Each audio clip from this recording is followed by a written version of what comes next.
let's make a start by talking about the imminent third wave that is likely to hit India after the end of the second wave. Now, having failed to adequately prepare for the second wave of coronavirus infections, officials and health authorities are now routinely warning people of the possibility of a third wave.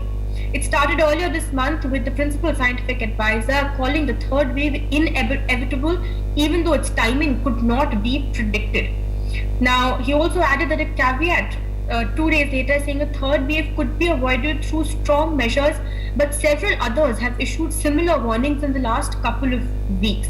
Local administrators and some hospitals have already begun ramping up their infrastructure in anticipation of a fresh surge in cases in the last few months. Joining us on the broadcast to take this conversation forward is Dr. Neelam Mohan, who's a senior consultant with Medanta. We'll also be joined by Dr. MC Mishra, former director of AIIMS, on the broadcast. If I could quickly take my first question from you, Dr. Neelam. Ma'am, now, when we talk about the third wave, it is a prediction that the third wave is going to start 6 to 8 months after the end of the second wave, which is likely to end by July of this year. To what extent is this true, ma'am, and by when can we expect a third wave in India? Yeah, see, we've taken our experience from the Western countries, both in US, especially in Europe. We've seen in all the places that they've been a third wave, and I think we've been lagging behind them by 4 to 5 months. And I personally wouldn't think that it's going to be as high a duration as you are thinking. In fact, the IIT Kanpur metrics, they also suggested October, and certain other experts from US had expected it to be November. So I think based on those experts, I would think it looks very logical that it should be somewhere in October, November, because there are two things that will happen simultaneously besides your weather.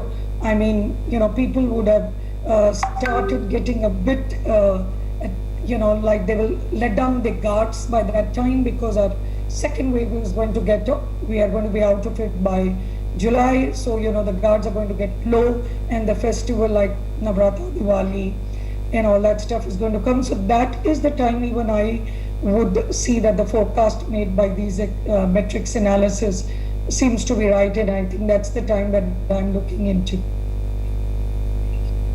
All right. Now, if I could take my next question from Dr. MC Mishra. Sir, now, when the third wave does hit, it is of course important that we prepare for it beforehand, because otherwise we're going to face a situation similar to what we faced during the second wave. So what do you think are the immediate steps that need to be taken to brace ourselves for this possible third wave?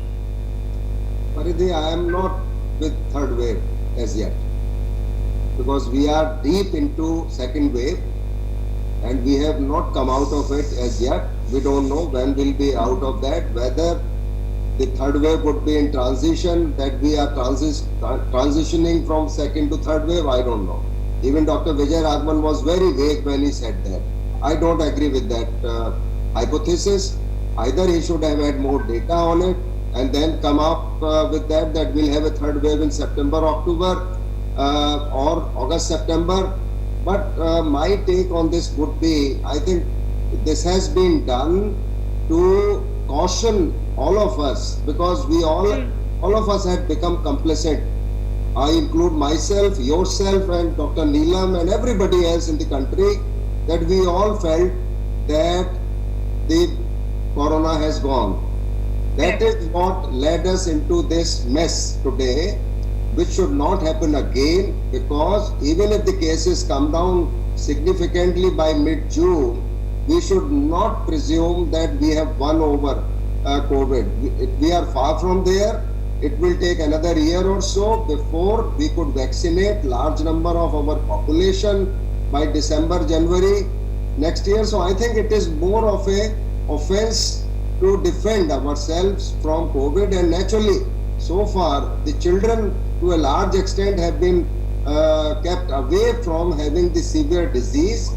So again, this is a cautionary note to everyone, the parents, the society, the schools, so that if we are able to vaccinate large percentage of adult population, children would get some protection, and also by the time August, September, we'll have data on phase 3 trial for children about the safety of this vaccine, as happened in US, that above 12 years of age, Absolutely. people can get it, children can get it. And also there is a trial on younger children also, which is going to take place and start in the month of May. So I think we'll have to bring everyone in the society in the ambit of vaccination, because this is one virus. It's not like common flu, which we never bother to get vaccinated against. But for this virus, we'll have to get the booster, whichever the scientists or the investigators tell us that the protection would last 8 months to 9 months or 10 months or 1 year. We'll have to, and this is going to be a continuous process. It is not a one-time thing that vaccination will happen only one time. It will be a continuous process for all times to come in future. So I think we'll have to gear all of us with that and take measures. And I think this is something which is not going to go away so soon. Like in USA also, there is a debate going on. What they said, you may not use masks. So I think there is a group which is cautioning against this, because we would not know who has got the 2 jabs, who has not got the 2 jabs, and also any vaccine, whether it's Pfizer, Moderna, Covaxin, Covishield, none of the vaccine give 100% protection. We have had people who have taken Pfizer, Moderna also have 2 doses and after that got infection and died. So number may be small or large, may be variable between vaccines, but none of the vaccine gives 100% protection. We have to be aware of that phenomena, and we have seen our very senior colleagues succumbing to disease after having taken 2 doses of vaccine. So I think it will be a small sense of security if we become complacent again. And I think that is Dr. Mishra, if I could just interrupt you there, sir. I will of course come back to you. Very important discussion that we are having here. If I could quickly rope in Dr. Neela Mohan, ma'am. The third wave, of course, we've been talking about. What I want to say is that beyond doubt, we are saying that there is going to be the third wave. What we want to know is, can we mitigate the third wave, or can we make the peak less? That's the issue that we need to talk. If we think that we are not going to get a third wave, I would just like to say that if you fail to prepare, then you prepare to fail. So what I would say is that there is going to be third wave. How can we mitigate the third wave? How can we reduce the peak of the third wave? That is the agenda, which I totally agree with you that needs to be discussed. And for that, 3 things are very important. Number 1 is vaccination drive. Now we have to understand that we live in a population which is 136 crores, which is not as small.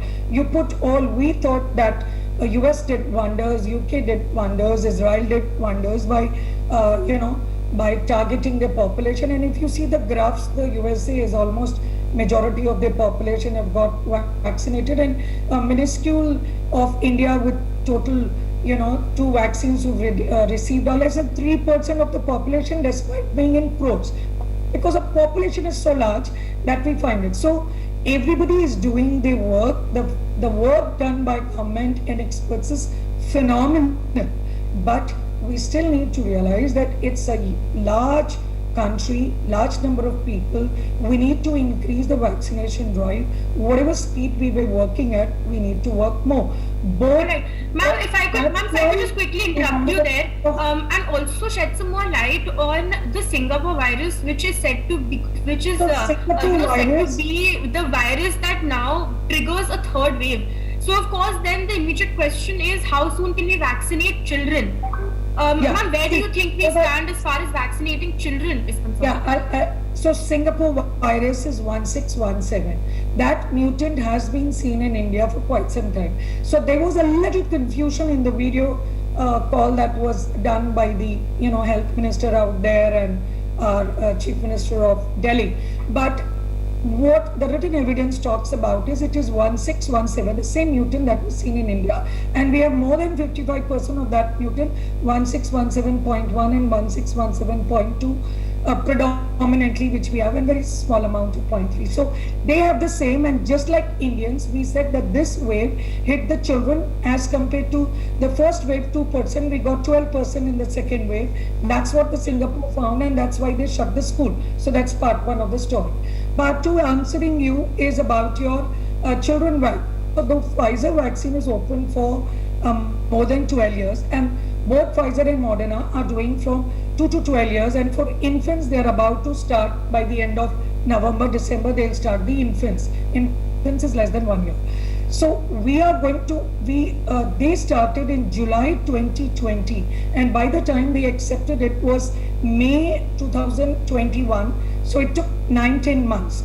But the Covaxin, which got a signal from DCGI in the month of May, and we had Vinod Paulji saying 2 days back that by the end of this month, 10 to 12 days, by the end of this month or early June, we will have the children being enrolled for phase 2, which is going to be for 25 children.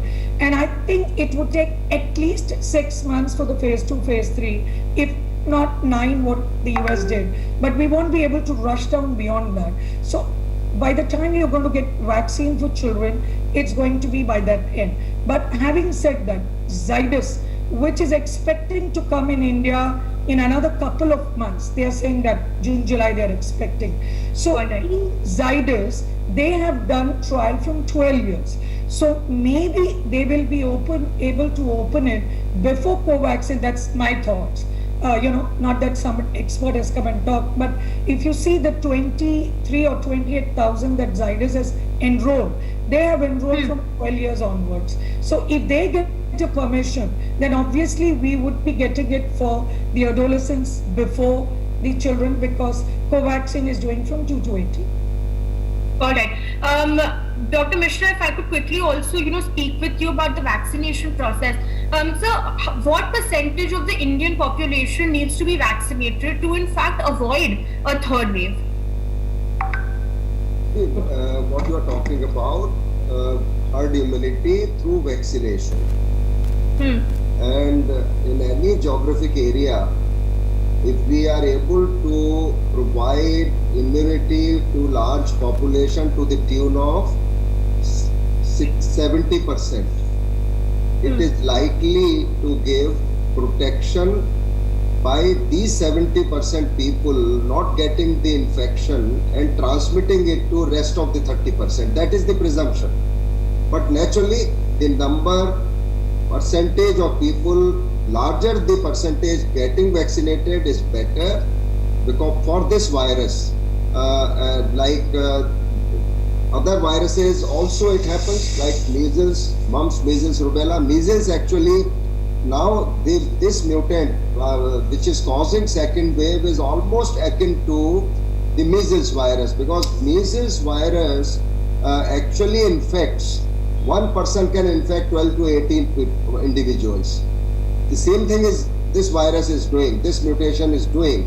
So we should reach by December, or we must try and reach at least vaccinating 90 crores of our population, which is possible. Whatever doses are projected, what we will get by July, August, September and onwards, because the largest number of doses are being provided by Covishield, the Serum Institute, 750 million, 550 Covaxin. That is after they have ramped up their production, and then small portion of all the others like Sputnik, 15 million, maybe Covax, which is also being produced by Serum Institute, 50 million, also Zydus, maybe 50 million, because currently the vaccine which they are going to launch very soon, maybe this month only, is a 3-dose vaccine, but they are also using the same vaccine in 2-dose also. The results of that would be available maybe by July. So the same vaccine we might do with 2 doses. The Johnson vaccine has 1 dose only. It is not yet approved, but as and when it gets approved, it's a single dose vaccine, so which is very good for India. And also the spacing has been increased. by the ministry now based on the data. 12 to 16 weeks Covishield, you can do the spacing. The other important thing what they have come up, the guideline like this, France has done this when they started their vaccination program, that those who suffered with COVID, documented COVID, they gave only one dose, because this was the science behind it, that infection gave you immunity, you boost it up with one dose of vaccine.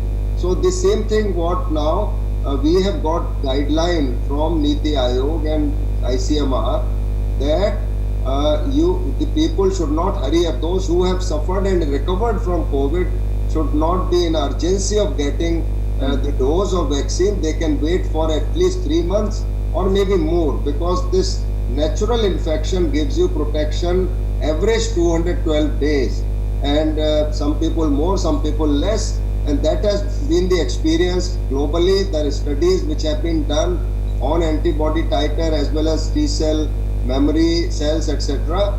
Also have given this indication that we do get protection by natural infection. Of course, in medicine we never talk of 100%. So not that everything happens in 100% population, because we have had people who have received 2 doses of Pfizer. They visited India, contracted COVID and did not recover. So that has also happened. So none of the vaccine will give you 100% protection, howsoever effective or efficacious that vaccine might be. For more such videos, subscribe to the NewsX YouTube channel, hit the bell icon.